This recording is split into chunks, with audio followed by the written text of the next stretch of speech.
Promouvoir la météorologie n'est pas une perte de temps. Au contraire, il s'agit d'un bien pour l'humanité tout entière. Au fil du temps, il devient très difficile pour plusieurs personnes, notamment les agriculteurs, de se fier à leur imagination pour travailler, car le monde évolue, la technologie aussi. Ces acteurs ont besoin des données météorologiques qui sont déjà disponibles au Cameroun. Je puis vous rassurer que les pouvoirs publics sont déterminés à intensifier les actions engagées.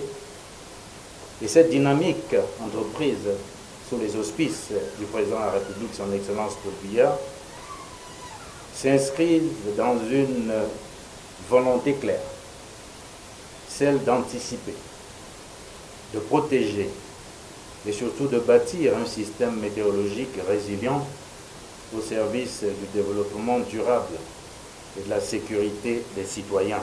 En célébrant ce 23 mars 2026 la 66e édition de la Journée météorologique mondiale, le Cameroun réaffirme sa volonté de prendre en considération ce domaine primordial qu'est la météorologie. Ceci permet de prévenir le pire en sauvant des vies et en faisant des économies. Et au final, il a été question de mettre en exergue les efforts constants entrepris par le ministère des Transports pour moderniser le dispositif météorologique national.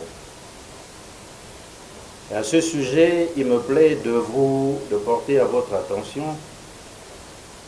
que des avancées significatives ont été observées en matière de renforcement des capacités techniques et matérielles, ainsi que la consolidation des mécanismes d'alerte précoce essentiels à une meilleure prévention des risques.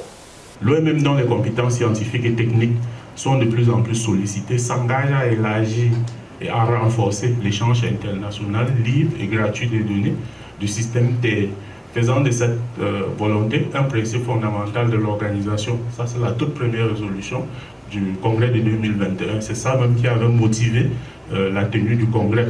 Il est donc question pour l'organisation de garantir que les systèmes d'observation vont être pérennes.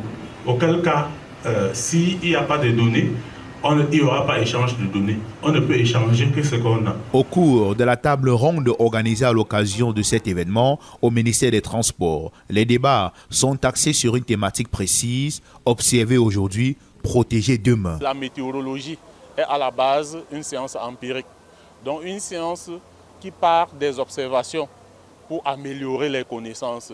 Sans observation, vous ne pouvez pas améliorer les connaissances dans le domaine de la météorologie. Donc c'est déjà la base qu'il faut comprendre. Et l'organisation insiste sur le fait que si des prévisions ont un certain degré de fiabilité aujourd'hui, c'est grâce aux efforts qui ont commencé il y a des siècles pour améliorer la qualité des observations. Et donc il n'est pas question aujourd'hui d'avoir un relâchement. Au contraire, il faut profiter des avancées technologiques pour davantage collecter des données et permettre qu'on ait des prévisions plus fiables demain qui vont contribuer à la protection des vies humaines. La protection des vies qui dans notre pays se pérennise au fur et à mesure. De façon concrète, cela se matérialise par la présence à date d'une quarantaine de stations météorologiques automatiques et des techniciens de la météorologie formés en technique d'observation déployés dans les 58 départements que compte le Cameroun.